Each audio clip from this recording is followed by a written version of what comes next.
Good afternoon students. आज हम next exercise matrix के सारणिक पढ़ेंगे। Chapter number 4 सारणिक। चैप्टर 4 सारणिक। डिटरमाइनेंट्स, सारणिक या डिटरमाइनेंट।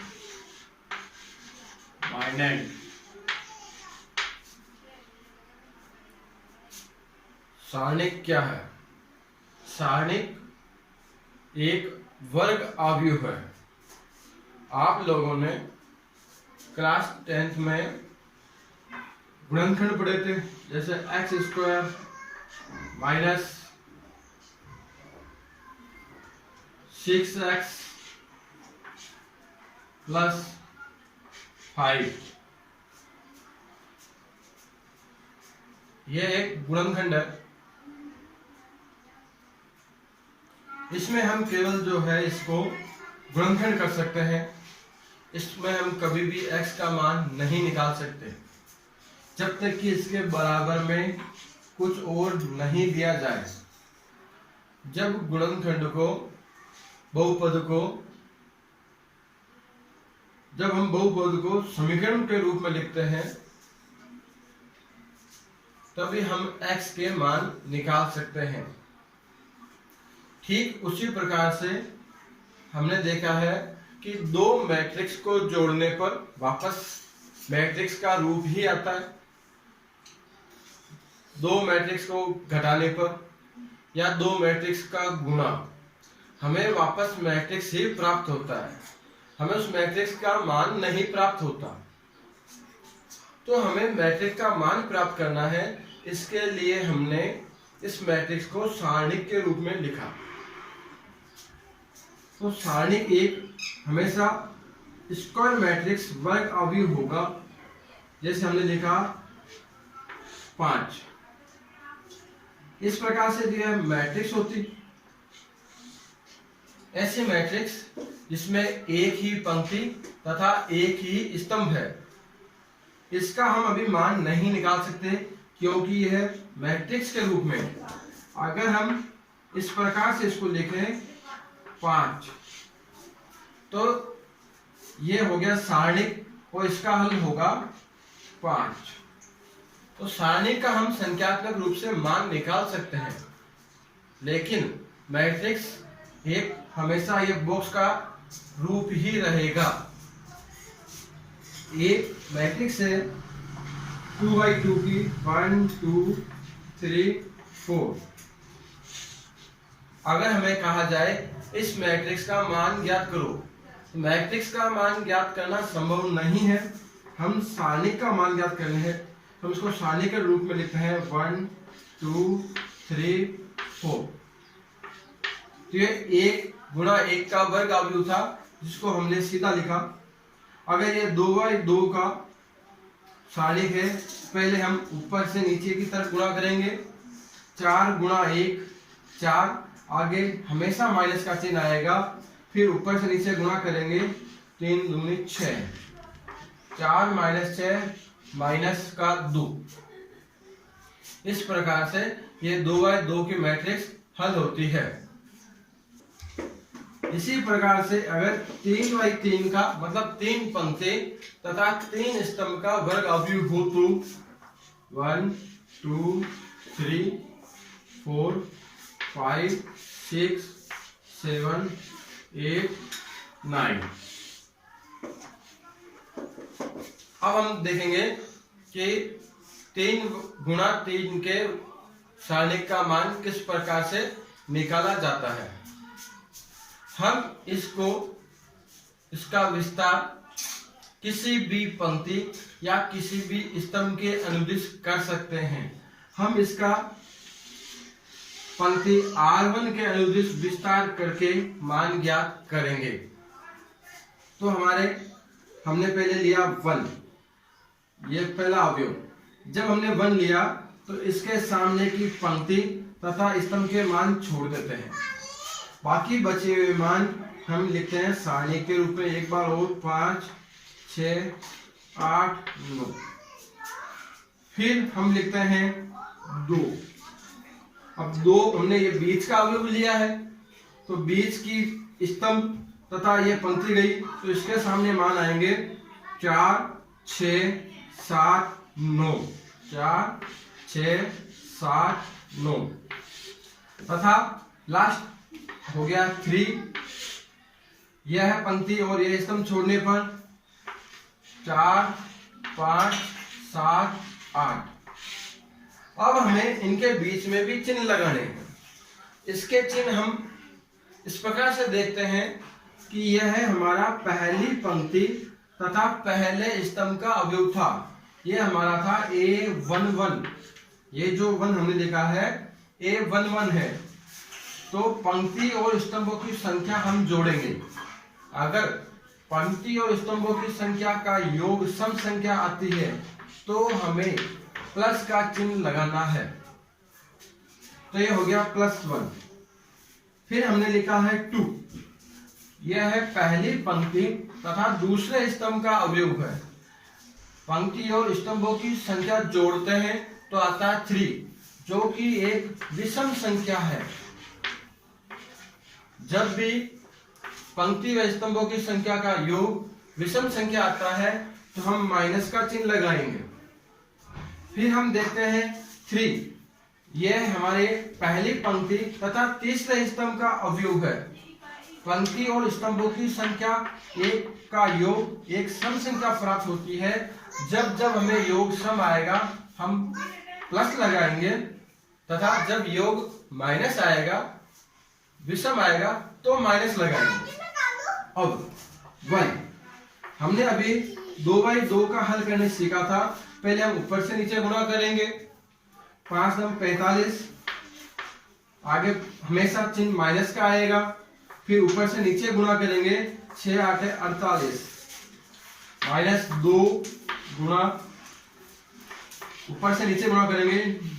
4 गुणा 9 36 -6 गुणा 7 42 +3 8 गुणा 4 8 चौक 32 -7 5 35 45 -48 माइनस का 3 36 -42 माइनस का 6 गुणा -2 6 2 12 32 -35 माइनस के 3 गुणा +3 माइनस के 9। इनको हल करने पर इस सारणी का मान 0 प्राप्त होता है। तो अभी हमने 3 गुणा 3 की एक मैट्रिक्स थी 1 2 3 4 5 6 7 8 9। इसका हल हमने पंक्ति 1 के अनुदिश निकालने पर उत्तर 0 प्राप्त हुआ। अब हम इसी को चेक करते हैं कि अन्य पंक्ति या स्तंभ से खोलने पर क्या होगा। अब हम इसका अगर कॉलम नंबर 2 स्तंभ 2 से विस्तार करें तो स्तंभ 2 के अवयव है 2 5 और 8। स्तंभ 2 के अवयव है 2 5 और 8। हमने 2 लिया है। इस 2 के सामने वाली पंक्ति तथा स्तंभों की संख्या को छोड़ने पर 4 6 7 9 प्राप्त हुए। 5 के सामने की पंक्ति तथा स्तंभों को छोड़ने पर 1 3 7 9 प्राप्त होते हैं। 8 के सामने की पंक्ति तथा स्तंभ को छोड़ने पर 1 3 4 और 6 प्राप्त हुए। अब हमें इनके बीच में चिन्ह लगाने हैं। तो हम देखते हैं यह जो 2 है यह पहली पंक्ति तथा दूसरे स्तंभ का अवयव है और 1 और 2 को जोड़ने पर हमें संख्या मिलती है विषम संख्या। और जब भी विषम संख्या आती है हमें चिन्ह लगाना है माइनस का। यह दूसरी पंक्ति तथा दूसरे स्तंभ का अवयव है। इनको ऐड करने पर हमें प्राप्त हुए सम संख्या। और जब भी सम आए हम चिन्ह लगाएंगे प्लस का। यह है हमारी तीसरी पंक्ति तथा दूसरे स्तंभ का अवयव है। इनका सम, इनका योग हमें विषम संख्या प्राप्त होता है। और जब भी विषम आएगा हम लगाएंगे माइनस का।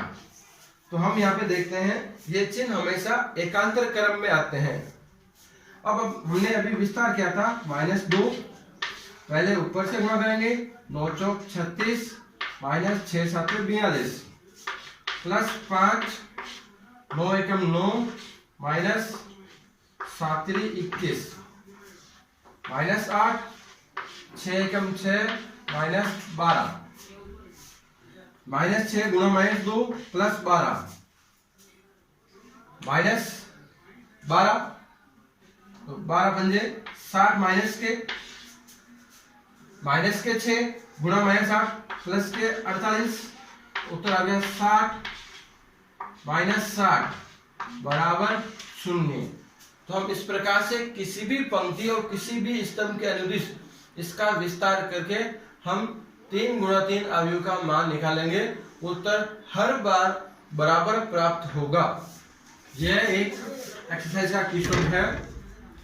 हमें दिया हुआ है मैट्रिक्स ए का मान 1 2 4 2, हमें निकालना है सारणिक 2 इंटू ए बराबर होता है 4 इंटू सारणिक ए का मान। तो हमें पहले चाहिए 2a, ये a है तो हमें 2a चाहिए, तो 2a इक्वल्स टू मैट्रिक्स के सभी अवयवों को 2 से गुणा करने पर 2 एकम 2, 2 दूनी 4, 4 दूनी 8, 2 दूनी 4। अब हमें इस सारणी का मान निकालना है, सारणिक 2a का मान।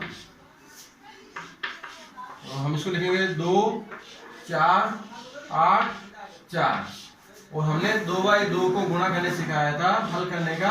पहले ऊपर से नीचे गुणा करेंगे, तो 4 दूनी 8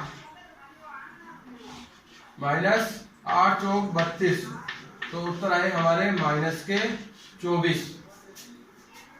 ये हमारा हो गया LHS, लेफ्ट हैंड साइड।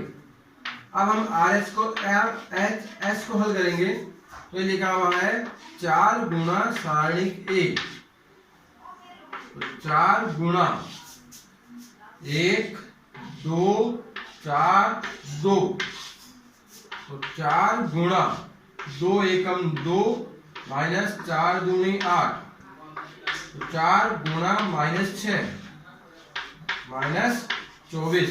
तो हम देखते हैं LHS बराबर RHS प्राप्त होता है। हमें दिया हुआ है ये सारणिक इसके बराबर है, तो x का मान ज्ञात कीजिए। तो हमें सारणी का हल करना आता है, तो हम पहले ऊपर से गुणा करेंगे, 2 एकम 2 माइनस 5 चौक 20 बराबर 2x गुणा x, 2x स्क्वायर माइनस 6 चौक 24, ये हो गया माइनस के 18 प्लस 24 बराबर 2x स्क्वायर, 6 बराबर 2x स्क्वायर, 2 का भाग दिया, 3 बराबर x स्क्वायर, तो x बराबर हो गया प्लस माइनस √3। इन क्वेश्चन को हल करने के बाद आप 4.1 के सभी प्रश्न हल कर पाएंगे। इसके बाद हम देखते हैं सारणिकों के कुछ गुणधर्म। तो पहला गुणधर्म है सारणिक का गुणधर्म नंबर 1, यदि किसी सारणी के समस्त पंक्तियों को स्तंभों में या समस्त स्तंभों को पंक्तियों में परिवर्तित करने पर उसका मान अपरिवर्तित रहता है। अर्थात किसी भी मैट्रिक्स का ट्रांसपोज निकाल दिया आपने, तो दोनों का मान बराबर प्राप्त होगा। किसी सारणी के समस्त पंक्तियों को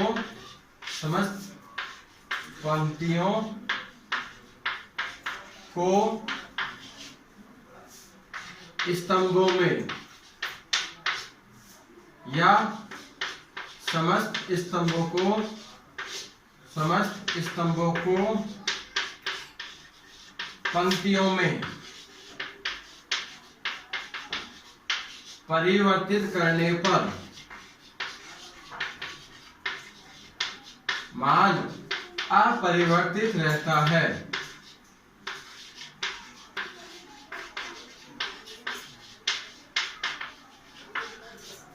तो समस्त पंक्तियों को स्तंभों में बदलना हम जानते हैं, उसे परिवर्त अवयव यानी ट्रांसपोज मैट्रिक्स कहते हैं।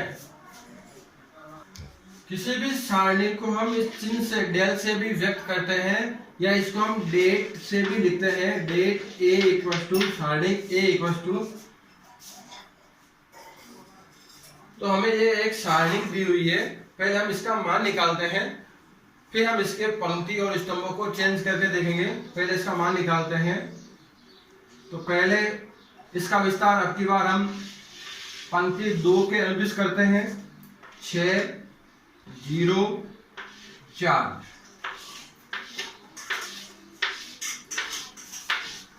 6 के सामने की पंक्ति तथा स्तंभों के अवयवों को छोड़ने पर -3 5 5 -7, 0 के सामने की पंक्ति और स्तंभों को छोड़ने पर 2 5 1 -7, 4 के सामने की पंक्ति और स्तंभों को छोड़ने पर 2 -3 1 और 5। अब हमें बीच में चिन्ह लगाने हैं। यह है हमारा दूसरी पंक्ति तथा पहले स्तंभ का अवयव है। तो 2 और 1 3, जो कि विषम संख्या है, इसलिए हम यहाँ पे लगाएंगे माइनस। दूसरी पंक्ति तथा दूसरा स्तंभ मतलब सम संख्या आएगा योग प्लस। दूसरी पंक्ति तीसरा स्तंभ योग विषम। -6 गुणा 7 21 -5 25 प्लस 0 गुणा 7 दूनी 14 -5 1 5 -4 5 दूनी 10, हमेशा माइनस का चिन्ह लगाते हैं, तो माइनस का 3 इसलिए हो जाएंगे +3। 21 -25 -4 गुणा -6 प्लस के 24, 0 गुणा -19 0 10 और 3 13 13 चौक 52। इसका उत्तर आ गया -28। देखा था, इसका हमें आंसर प्राप्त हुआ -28। अब हम क्या करते हैं, इसकी समस्त पंक्तियां और स्तंभों को बदल देते हैं, अर्थात इसका ट्रांसपोज निकाल देते हैं। ट्रांसपोज, तो ये पहली पंक्ति को हमने स्तंभ के रूप में लिख दिया। 2 -3 5 6 0 4 1 5 -7। अब की बार मैं इसका विस्तार कर रहा हूं पंक्ति 3 से। तो पंक्ति 3 का अवयव है 5 4 और -7। 5 के सामने की पंक्ति और स्तंभों को अवयवों को छोड़ने पर 6 1 0 5, 4 के सामने के अवयव छोड़ने पर 2 -3 1 5, -7 के सामने के अवयवों को छोड़ने पर 2 6 -3 और 0। अब हमें बीच में चिन्ह लगाने हैं। तो ये जो 5 है, तीसरी पंक्ति तथा पहला स्तंभ दोनों का योग सम संख्या, इसलिए चिन्ह प्लस का। तीसरी पंक्ति तथा दूसरा स्तंभ योग विषम संख्या अर्थात माइनस। तीसरी पंक्ति तीसरा स्तंभ योग सम संख्या, चिन्ह आएगा प्लस का, प्लस को माइनस से गुणा करेंगे तो आएगा माइनस। तो 5 गुणा 6 पंजे 30 -0 -4 5 दूनी 10, चिन्ह माइनस का आता है, तो ये होंगे माइनस के 3, इसलिए हो गए प्लस के 3। -7 2 गुणा 0 0 माइनस के 18, तो प्लस 18। 30 गुणा 5 150, 10 3 13 13 चौक 52, 18 गुणा 7 18 7 126, ये हो गया 150। -178। हल करने पर ये आंसर आया इसका -28, जो कि पहले वाले उत्तर के समान है। तो गुणनफल नंबर 1 का सत्यापन हुआ। तो अभी हमने सारणी का उत्तर देखा था, उत्तर आया था -28। अब हम गुणनफल नंबर 2 की बात करते हैं। गुणनफल नंबर 2,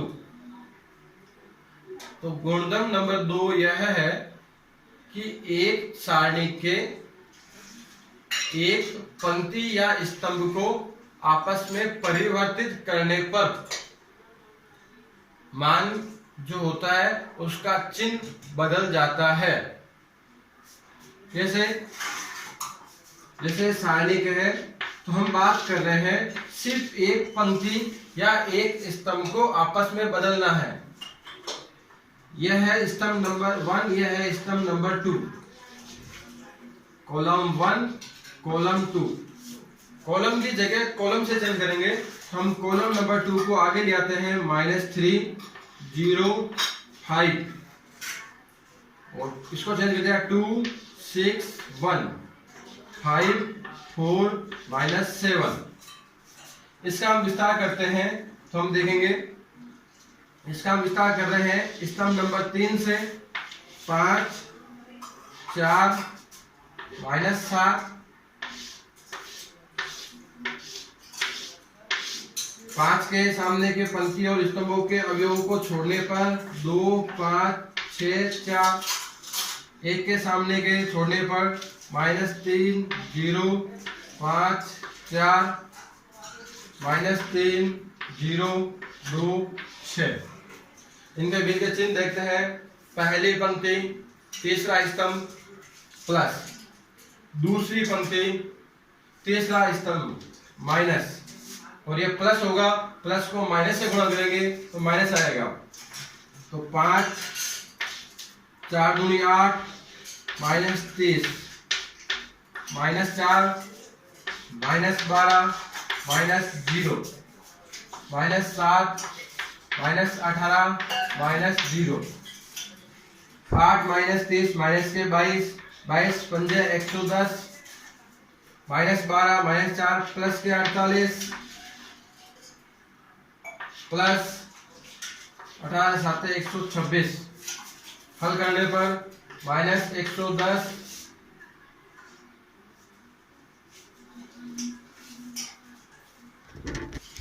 यह है, हमने पंक्ति 3 से विस्तार कर दिया है, इसलिए यहाँ पे अवयव आएगा 1। अब देखते हैं इसका, ये हो गया प्लस के 12, ये हो गया 138 -110 प्लस के 28। हमने यहाँ पे इसका विस्तार, ये जो अंदर के अवयव लिए हैं वो हमने 5 1 और -7 के हिसाब से ले लिए थे, तो इसका उत्तर हमें प्राप्त हुआ 28। पहले आए थे -28, अर्थात 2 स्तंभों को चेंज करने पर मान हमें प्राप्त हुआ माइनस में। तो गुणनफल नंबर 2 है 2 पंक्तियों या 2 स्तंभों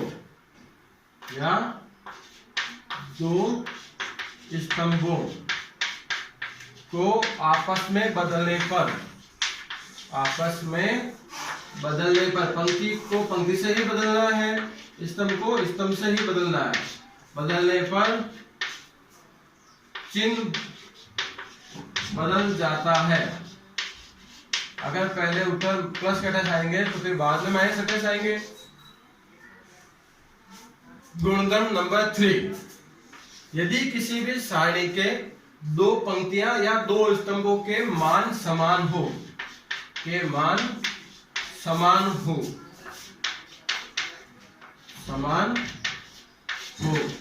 तो उस सारणी का मान 0 प्राप्त होता है। यदि कोई भी 2 पंक्तियां या 2 स्तंभों के मान समान हो तो उसके उत्तर 0 प्राप्त होते हैं। चेक करते हैं, जैसे यह पहला स्तंभ समान है, दूसरे स्तंभ के अवयव 4 5 6 और तीसरे के भी हो गए 1 2 3। तो यहाँ पे कॉलम 1 तथा कॉलम 3 के अवयव समान है। तो हम चेक करते हैं इसका मान कितना आएगा। कॉलम फर्स्ट के अनुदिश विस्तार करने पर 1 2 3। इस 1 के लिए इसके सामने के मान तथा इसके सामने के मान छोड़ने पर 5 2 6 3। इस 2 के लिए सामने के मान छोड़ने पर 4 1 6 3। इस 3 के लिए 4 1 5 2। चिन्ह देखते हैं। पहली पंक्ति तथा पहले स्तंभ का अवयव है, दोनों को जोड़ने पर योग सम आ रहा है तो प्लस लगाएंगे। यह दूसरी पंक्ति तथा पहले स्तंभ का अवयव है, दोनों का योग विषम है इसलिए माइनस लगाएंगे। तीसरी पंक्ति तथा पहले स्तंभ का अवयव है तो यहाँ प्लस लगाएंगे। हल करने पर 1 गुणा 5 3 15 माइनस 6 दूनी 12 माइनस 2 4 3 12 माइनस 6 प्लस 3 गुणा 4 दूनी 8 माइनस 5। तो 15 माइनस 12 3 गुणा 1 3 12 माइनस 6 6 6 दूनी 12 8 माइनस 5 3 3 3 9। जोड़ने पर 9 और 3 12 माइनस 12 0। अतः गुणधर्म नंबर 3 का सत्यापन हुआ। अर्थात कोई भी दो पंक्ति या दो स्तंभ समान होंगे तो उसका हम बिना हल किए गुणधर्म नंबर 3 की सहायता से डायरेक्ट उसका उत्तर 0 लिखेंगे।